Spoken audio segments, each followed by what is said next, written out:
What's going on? I didn't get to drink my water yet. Gotta stay hydrated. Looking great, feeling good. How's everything? How's the vibe in Vegas? How you doing? Good. It's the normal vibe. A lot of hurry up and wait. A lot of hanging out in the hotel room, wishing that it was time to weigh in and eat yet already.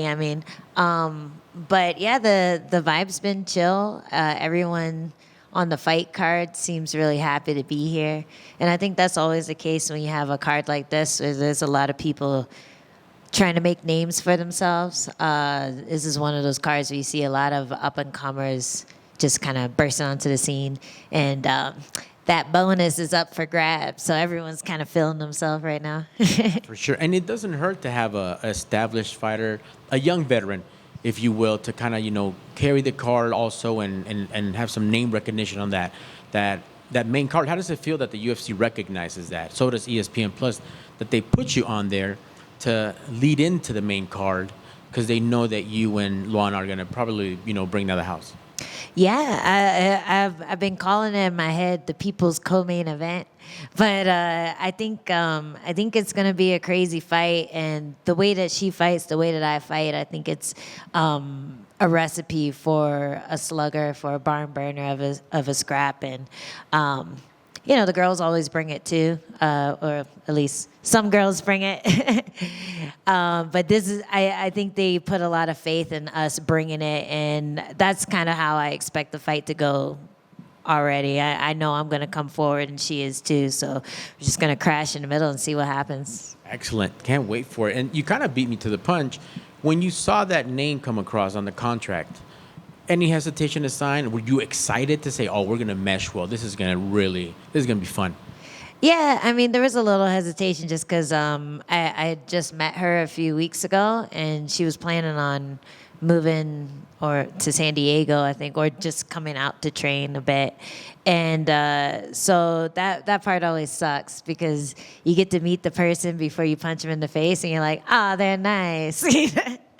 But you can't turn down a fight just because someone's maybe gonna come train with you. So it was cool to get the name just because I felt confident about it. And yeah, it's one of those matchups where you see him in the top 10 and you're like, man, that'd be a good one for me, So hopefully I'll be able to show that on Saturday and get that momentum, keep the momentum going from the last fight. Absolutely. How much would it mean to get that win besides cracking the top 10? Because props to her for, defending that ranking, but now it definitely gives you that ability to get right back in there, couple more title contention before you know it, and it gets you back on track where that goal is. Yeah, I'd love that. It's also a tough test for me because she's young, she's aggressive. I'm proving a lot to myself just by getting in there and beating up on someone like that. So if this is what the top 10 looks like, I'm really feeling confident about it. You have a lot of younger up and coming fighters in the top 10 now. Before it was kind of like a stalemate with all the people from my generation who had made it or fought for the title. They were all just bogging it up. But now you have people like Lupi, who I beat, people like Ricci up there. And I feel like there's a lot of names for me to match up against now that I haven't already fought. And you have been there, done that. We've seen you main event on the poster, 25 minutes, 15 minutes, whatever. Was this a little bit of it's nice to downshift back to 3 rounds at all, or do you have a preference? Oh yeah, 3 rounds is a breeze, compared to 25 minutes. That's a long time. I can't even meditate for 25 minutes, fighting for 25 minutes is long. But it's good for me because I have to start fast. I can't, chill for a round, see what's going on, and then start my game plan. I just have to jump in there and get going. And I think whenever I get into a fight right as the bell rings, then I usually have a better fight, or at least a more exciting fight. That's usually when I get a bonus if I don't lose, or if I don't win. That's usually when I get a bonus. So I think whenever I fight like that, I'm just on my A game, and I think this is the type of fighter that's going to bring it out of me. That's excellent. And last for me, you've been in Vegas before. You have a routine, I'm sure. Great team behind you. But I know you're still a student of the game and you love what you do. What new tricks? What can you show us this weekend? What can we look forward to? I can't tell you that. I've just been putting a lot of my time and effort into my grappling, and every time I get out there, I feel like it looks a little better. But aside from that, I just think I've been blending everything well. And yeah, I don't know. I just feel more like an MMA fighter than anything. Like when I go to Muay Thai sparring, I'm like, ooh, I'm an MMA fighter. This feels weird, And same when I grapple. So I feel like I've really come into my own a little more each camp, and this one's going to be more of the same. That's awesome. One follow-up, sorry. Another thing we've been able to see now is you shine on the social media stuff, on the mic, if you will, with Jessica. How fun has that been and added to your game, if at all? You guys doing your two straws and everything? Yeah, doing our little Two Straws podcast. It's really helped me hone my skills when it comes to talking about fights. I feel like my knowledge of fights, like my library in my head to pull from, is a lot bigger. And it gives me a lot of things to try in the gym. Like I'll watch something, or I'll watch tape on someone, and I'll just be like, man, what was that choke? Or man, what was that kick? And then I'll try it in the gym, and if it works, I'm like, oh, that's my move now. So that part really helps, just analyzing stuff, being able to do it with such a fun co-host as my training partner, Jessica Penne. She, it's been a lot of good practice for transitioning into that after I'm done here fighting, punching people. I appreciate it. Thank you so much, and good luck on Saturday. Thanks. Thank you. What's with the UFC throwing Brazilians at you? I don't know. Brazil. I thought Brazil liked me, but they're like, one more. Let's see what happens with this one. Obviously back at the Apex, fought in enemy territory last time. How was that experience? And now that you've had some time to reflect on that win, how do you feel about it? It was actually really fun. I enjoyed going to Brazil. I was sad I didn't get to go somewhere again for this fight. But being in Sao Paulo was fun. I had a little entourage, and my coach Johnny and then my teammate Wilson Hayes were both there. They were both from Sao Paulo, so I felt really taken care of. I felt like, I wasn't on the hit list. No one was gonna drop something in my water or try to mess up my gloves or anything backstage. But the Brazil crowd was really cool. There was only one moment that they said "U vai morrer" during my fight, and then they were very respectful after that. So I was happy about that. But I had a lot of fun in Brazil. I love traveling for fights. I'm hoping to travel for the next one, whether it's in America or somewhere else. But the whole point of being able to do this is to get out there and meet people. So whenever I'm in the Apex, I'm a little sad about the fact that you don't get that fan interaction. You don't get to feed off of their energy in the arena. But winning this is gonna get me that opportunity to do that. And finally, you shut down another young contender, or I guess a little young prospect. It kind of seems like that's your game. You just kind of, they think they're going to get one up on you, and you shut them down. Is this kind of the same storyline coming into this fight? Yeah, she's a young prospect. She's trying to shut me down. I'm trying to shut her down. I think I have the skills to do it. I think if you watch tape, you'll see it in most of my fights that I usually end up on top when it comes to fights like that. I'm just I got that dog in me, you know. That's what they say. I got that dog in me. If you have any moments in the fight, don't lean on that because I'm gonna get a bunch back. And you know, I still think back to that Lemos fight and what would have happened if the judges had seen it my way. I think back to a lot of my close decisions, and if anything, that just tells me that I have to push that much harder to get those wins and to get those dominant wins, to get finishes even. Like that's the biggest goal. And if anything, someone who's a little green, who's a little overly eager to finish you, they're going to give you the opportunities to finish them. So I think if anything, it's kind of a blessing that I keep getting these fights because it's like, okay, almost there, 1 inch closer. Okay, I'm going to get him this time. And I think that's going to be the thing that really sets me apart from the rest of the strawweights in the top 15 if I'm able to put a couple finishes together in a row. And then finally, it's been 5 fights since that Amanda Hemlich fight, but also 5 fights since your last split decision. So hopefully, no more split decisions ever, ever. Are you hoping that? I put the split decisions behind me. They never happened. Yeah, I just.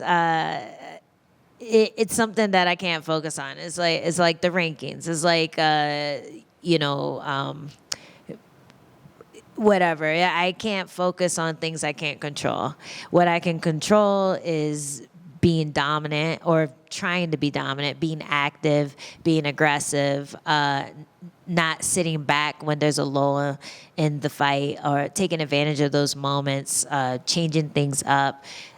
Just getting in her face as much as possible. Like those are the things I can control, and whether they see a fight for me or not, like I just have to focus on the performance. So yeah, obviously, hopefully I don't lose in a dumb way like that. But but what I'm more concerned about is just, you know, how I perform. I know what I can do. I know what I'm capable of. So I just want to put that on paper on Saturday night and show people that I belong. Hi, Angela. Hey. I'm just curious. There's been some rumors recently about the future of Invicta. Is it continuing? Is it not? I'm just wondering if you can talk to me about what that promotion means to you and what it means to women's MMA. It was a big proving ground. When I got into the UFC, it's ancient history now, but when I got into UFC, I only had one fight. It was some random promotion in backwoods in North Carolina, and then I went on tough. I lost a couple and then got cut.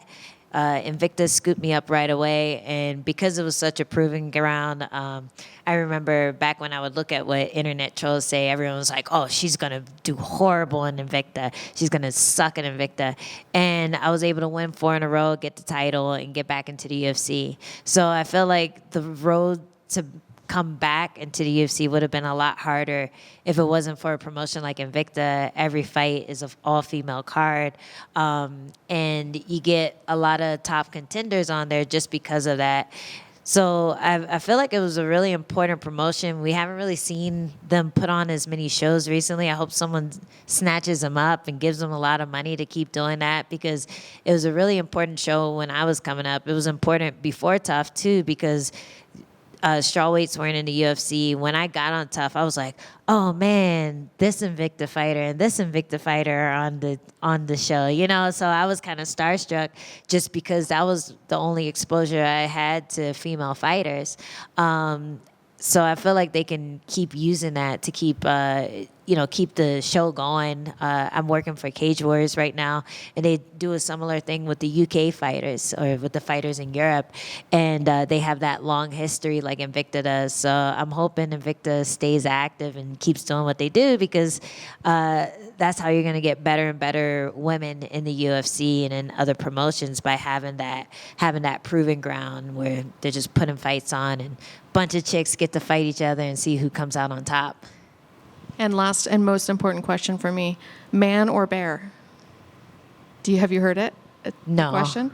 Would you rather go into the woods with a man or a bear? Be alone in the woods with a man or a bear? Depends on the man. Is that what everyone's saying? Well, most women are saying bear. Yeah, it's a feminist thing, so I'm just curious. If it was my husband, Well, definitely is it the man. Strange man or strange bear? Oh, strange man. Yeah, because it's How not going to be a man you strange. know. A stranger. I should say, not a strange man. I don't know. I'm an MMA fighter. I don't scare that easily. Bears will fuck me up. I think I have a better chance with a strange guy. It's funny you mentioned the Ultimate Fighter. We've seen veterans go back and do the Ultimate Fighter again. What would Angela Hill in the Tough House be like now? Right now? Yeah, or- if you ever went back as now with all the life experience you've had since then, what would you be like in the house now? Man, I feel like I dominate just because, if everyone else wasn't themselves, I'd have experience on them. But I don't know. I think I've finally come full circle to my mentality back then. When I was 1-0 on Tough, I thought I was going to destroy everyone, and then I got humbled. But now that I've done a ton of fights, now that I've rounded out my skills everywhere, I'm back to that point where I feel like I can destroy everyone. It's just a matter of doing it. So. That's awesome. Last question. You mentioned the Apex and how you obviously would rather fight in front of fans. I think most fighters think the same way, and we've heard Dana say recently that we're trying to get out there. We're trying to get out of the Apex. Do you feel like you can't fight to your best ability here in like an Apex without like maybe the fans? Like, do the fans allow you to go into that extra gear maybe, or go Super Saiyan? Like, what's the difference? Are you able to fight to your best ability here in the Apex without a crowd? I just think it's easier to fight with a crowd because they're hyping you up. It's like someone saying world star, like you're not going to walk away from the fight, then you got to do something. So you don't have that in the Apex, not to the same extent. You hear people a little bit, but the coaches are loud and clear. And it's like sparring kind of, but at the same time, a lot of people perform better at the gym. So I think it's just a mentality shift. You got to figure out where you get your energy from. Are you going to use these outside sources to make you put on a better performance, or are you going to dig within and use the grunts of your opponent to push you forward? So I think it's a lot easier to get in that space when there's a crowd pushing you and watching you and oohing and on. But I think the fighters who are more mentally strong, they're going to still do well in the Apex, but it definitely makes a difference. Yeah, and I'm sure coming to Vegas, everybody thinks about T-Mobile Arena. They think about fighting down by the Strip. Yeah. And then I'm sure it's maybe not as exciting when you say we're not quite on the Strip. We're off of the freeway in a warehouse type thing. But is it still as special when you say you're fighting in Vegas, even though you're fighting in the Apex? I think it's special when I know my friends can buy the cheap seats and watch me from the bleachers, and that's the thing that sucks about the Apex is it's such a small arena that there's only a few seats and they're all like VIP sections. So I love fighting in T-Mobile because I could walk back to the fighter hotel and people buy me drinks on the way, like, hey, I just saw you fight. Oh, hey, it's the girl that fought, So I don't know. There was something special about that when I used to do that at the arena shows in Vegas. And I'd be happy to move away from the Apex, but at the same time, I'm getting paid to fight in the Apex, so I'm super happy about the consistency of shows too. Like if we can move away from the Apex but still put on shows as frequently, then I'm all for it. But if not, put me in the Apex show. I don't care. I just want to keep getting money, So the opportunity to make money is always great. But if it were a choice, arena always. Best of luck on Saturday. Thank you.